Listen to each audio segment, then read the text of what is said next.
Olá, gente, aqui é a Vitória. Vamos começar mais uma aula de literatura e na aula de hoje a gente vai falar sobre a terceira fase do modernismo, ok?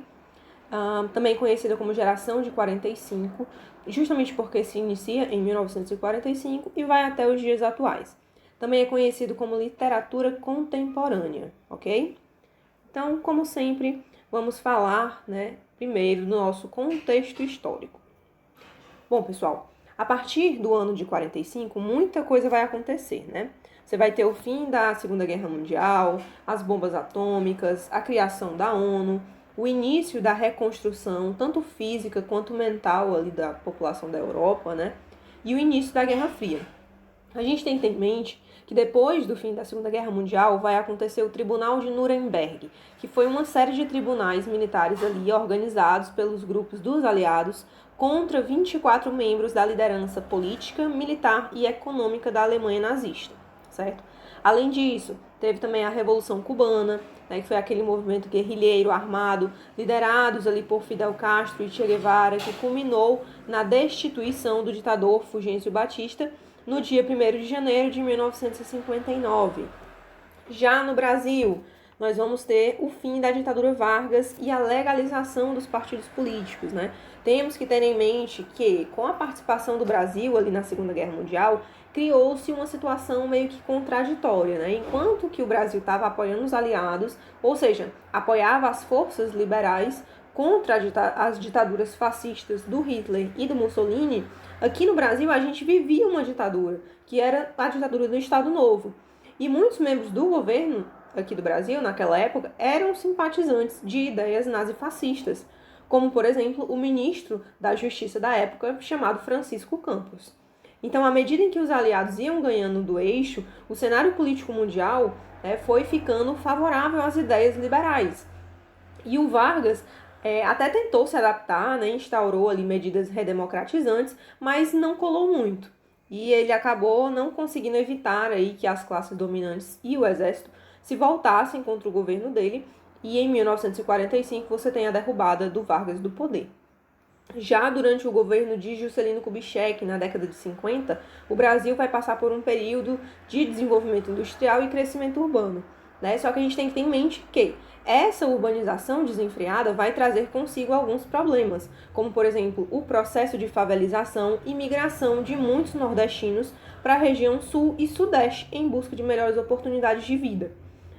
E para finalizar aí o nosso contexto histórico, temos o período da ditadura civil-militar, que ocorreu entre 1964 e 1985. Foi um período ali em que muitos artistas, de um modo geral, não só da literatura, sofreram com perseguições, devido aos seus posicionamentos políticos, e também foi um período muito complicado para se fazer arte naquela época, já que a censura barrava muita coisa. Bom, agora vamos falar sobre as principais características desse período, tá? Gente, olha só, essa fase moderna vai ser marcada pelo psicologismo, que é a sondagem psicológica das personagens. Além disso, nós vamos ter temáticas mais universais e temas mais femininos, tá? Lembrando que as problemáticas sociais ainda vão aparecer aqui, certo? Então, é uma característica que vai se estender da segunda fase aqui para a nossa terceira fase. Qual a diferença? Que a problemática social da terceira fase moderna é mesclada com essa tendência mais intimista. Além disso, nós temos também como característica o regionalismo universal, que você ainda vai ter aspectos regionais, mas não vai ser aquela coisa bem específica de problemas locais, como era retratado na segunda fase. Vai ser um negócio bem mais geralzão, mais universal. Por exemplo, você vai ter um plano de fundo regional, mas o assunto vai ser universal. Além disso, nós vamos ter também a busca pela verossimilhança, assim como na segunda fase. Outra característica que vai se estender da segunda fase para a terceira. E a característica de maior destaque dessa fase moderna, que é o fluxo de consciência. Mas o que é esse fluxo de consciência? São narrativas centradas, pessoal, em momentos de vivência interior das personagens. Então, você vai ter acontecimentos externos ali na história que vão provocar essa interiorização da personagem. Então, os autores dessa fase vão ter uma preferência pela narração em primeira pessoa, justamente porque esse tipo de narração facilita e proporciona um relato aí mais intimista.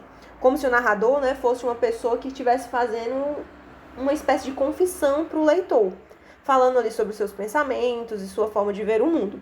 E essa narração em primeira pessoa, ela aproxima, né? Ela dá um tom mais íntimo, ok? E agora a gente vai começar falando sobre os autores e as suas características, tá bem? Começando por João Cabral de Melo Neto. Bom, pessoal, então o que a gente precisa saber de João Cabral de Melo Neto? Gente, esse cara é o mais importante da geração de poetas de 45, tá? Para ele, a poesia não tá em sentimentalismo, não tá na beleza dos fatos. A poesia, para ele, tá na organização do texto e no rigor da construção.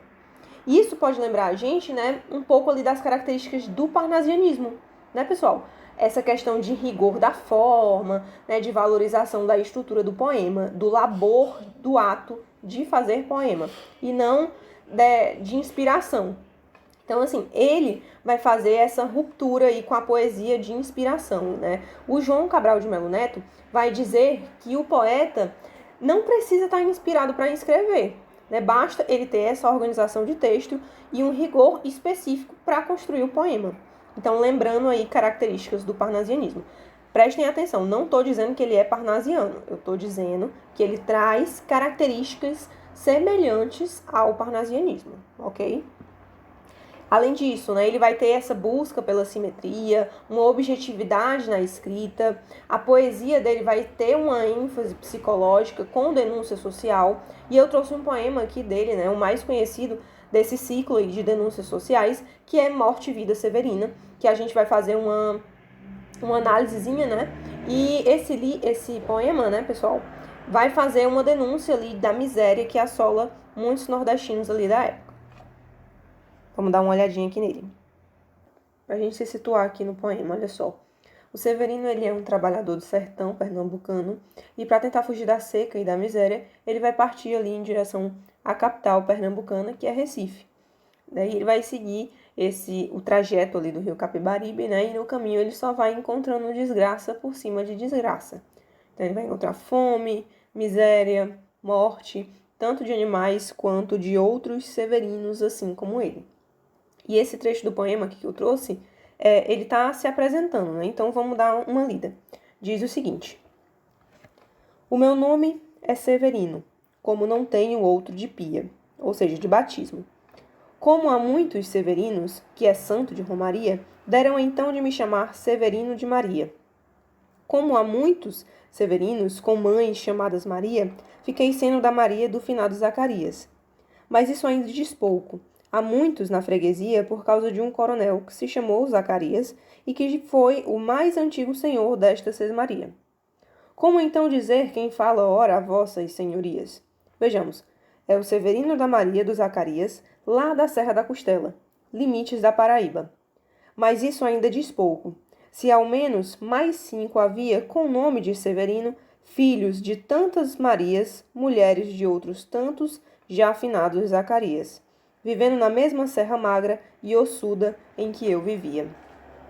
Somos muitos Severinos iguais em tudo na vida, na mesma cabeça grande que a custo é que se equilibra, no mesmo ventre crescido sobre as mesmas pernas finas, e iguais também porque o sangue que usamos tem pouca tinta.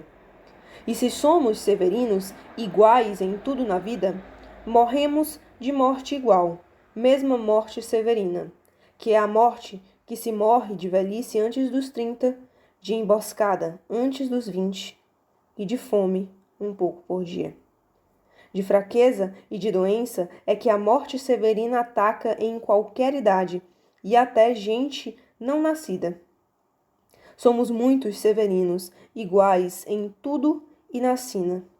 Há de abrandar estas pedras suando-se muito em cima, há de tentar despertar terra sempre mais extinta, há de querer arrancar algum roçado da cinza.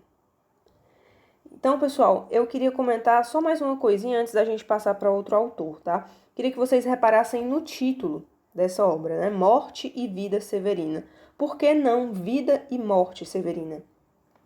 Gente, a morte vem antes da vida aí como título desta obra, porque o autor queria dar ênfase né, para o fato que o Severino convive constantemente com a morte, né, vendo ossadas de animais, vendo retirantes, assim como ele, morrendo de fome, de sede e de cansaço.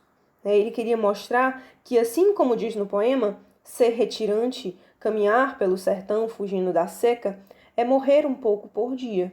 É deixar ir morrendo, né, e esvaindo ali aos poucos o seu lado humano e se deixar ser guiado pelos seus instintos mais primordiais. Tudo isso simplesmente para conseguir sobreviver nesse ambiente tão cruel e tão hostil. Certo? Então, muito interessante essa obra, pessoal. Se vocês pudessem ler assim ela na íntegra, vale muito a pena. Eu sei que o tempo da gente é muito corrido, o Enem já tá aí batendo na porta, mas assim, pra vida, né? O que a gente precisa pro Enem, nós estamos falando aqui na aula, mas quando passar o Enem, que vocês tiverem um tempinho aí, por favor, tentem ler essa obra na íntegra, porque vale muito a pena. É muito interessante e a gente consegue tirar muita coisa de aprendizado, né? Bom, já falamos de João Cabral de Melo Neto e agora a gente vai falar um pouquinho sobre João Guimarães Rosa, tá? Gente, esse cara, ele domina a língua portuguesa, né? A principal característica dele é justamente isso. Ele vai misturar o culto com o popular, vai usar muitas palavras regionais, vai criar palavras, né? Portanto, fazer neologismos. E ele era tão bom nisso que a galera começou a chamar ele de engenheiro da língua. Ele era ali do sertão de Minas Gerais e ele vai trazer esse aspecto regional aí para sua obra. E os principais livros dele, né, vão abordar ali personagens como jagunços.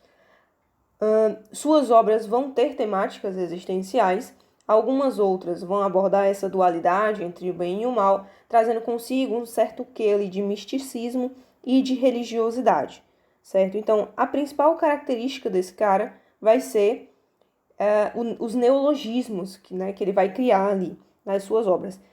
E a gente tem, por exemplo, aí, né, Sagarana, Grande Sertão Veredas, Corpo de Baile, Primeiras Histórias e Tutameia. Sendo que Grande Sertão Veredas é a obra de destaque aí desse cara. Tudo bem? Passando para o nosso próximo autor, no caso, autora, Clarice Lispector. Gente, Clarice é o seguinte, ou você ama ou você odeia, não existe meio termo, né? E essa mulher fantástica de olhar oblíquo vai falar sobre intimismo, sobre os valores e as agonias da nossa alma. Então, ela vai usar muito o fluxo de consciência, que é uma característica aí marcante, né, da nossa terceira fase moderna. E as principais temáticas são acerca do universo feminino, conflitos humanos, solidão e a busca pela identidade frente à sociedade. As personagens de Clarice, né, vão passar ali por monólogos interiores, nos quais normalmente se tem um momento de epifania, que é bastante característico da escrita de Clarice. E esses momentos de epifania, né, são momentos de revelação, na qual a personagem, né, se entende, se encontra a sua identidade, se questiona, né, por que minha vida está do jeito que está. E depois desses momentos de epifania, a personagem pode até mesmo voltar para a vida que ela sempre teve, mas ela jamais será a mesma pessoa, porque naquele momento de epifania, ela se encontrou, ou ela entendeu ali o ritmo da sua vida, ou quem ela é perante a sociedade, tá? E outra coisa interessante é que, em geral, as personagens principais de Clarice são personagens femininas, com exceção de uma ou outra obra, né? Por exemplo, na obra chamada A Paixão de GH, o personagem principal é homem. Mas a maioria das obras de Clarice tem a figura feminina ali como personagem principal, né? Para inserir ali temáticas que vão abordar as concepções mais profundas dos labirintos da existência e da experiência ali do ser humano. Tudo bem? E a gente tem alguns exemplos aí, né, de obras. Laços de Família, que é a obra-prima de Clarice. A Maçã no Escuro. A Paixão, segundo GH, que a personagem principal é feminina, masculina. Outra obra, né, Felicidade Clandestina e A Hora da Estrela. Tudo bem? Vamos passar agora para o nosso último autor, que é Ferreira Goulart. Sobre Ferreira Goulart, pessoal, temos que saber que ele participou da terceira fase do modernismo, ele participa da poesia concreta e ele vai ajudar a fundar o neoconcretismo. Sobre poesia concreta e neoconcretismo, a gente vai falar na próxima aula, né, a última aula de literatura, que é a aula de número 15. Tudo bem? Então, nessa aula aqui, a gente tem que ter em mente que a literatura do Ferreira Goulart vai ser bastante engajada, porque ele é bastante engajado na política da época. A gente está passando aqui pelo período da ditadura civil-militar, então Ferreira Goulart era bastante engajado na política, né? E ele foi preso junto com Caetano e com Gilberto Gil.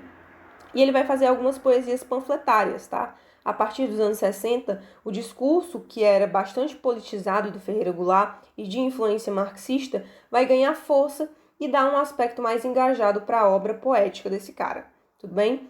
E algumas obras dele também vão ter um caráter documental, retratando ali a história daquele período. E depois ele vai abrir mais esse leque de temáticas, né? As temáticas vão ficar mais diversas, falando, por exemplo, sobre a fluidez do tempo, né? As suas experiências de vida na prisão. E posteriormente, quando ele já fica um pouco mais velho, ele vai falar sobre consciência e sobre morte. Tudo bem? As obras que a gente tem, por exemplo, né, dele, de maior destaque, A Luta Corporal, Dentro da Noite Veloz, Poema Sujo e Muitas Vozes. E é isso, pessoal, na aula de hoje, né? Espero que vocês tenham gostado. Qualquer dúvida, fico aí à disposição. E a gente conversa um pouco mais sobre literatura na nossa próxima aula. Tchau, tchau.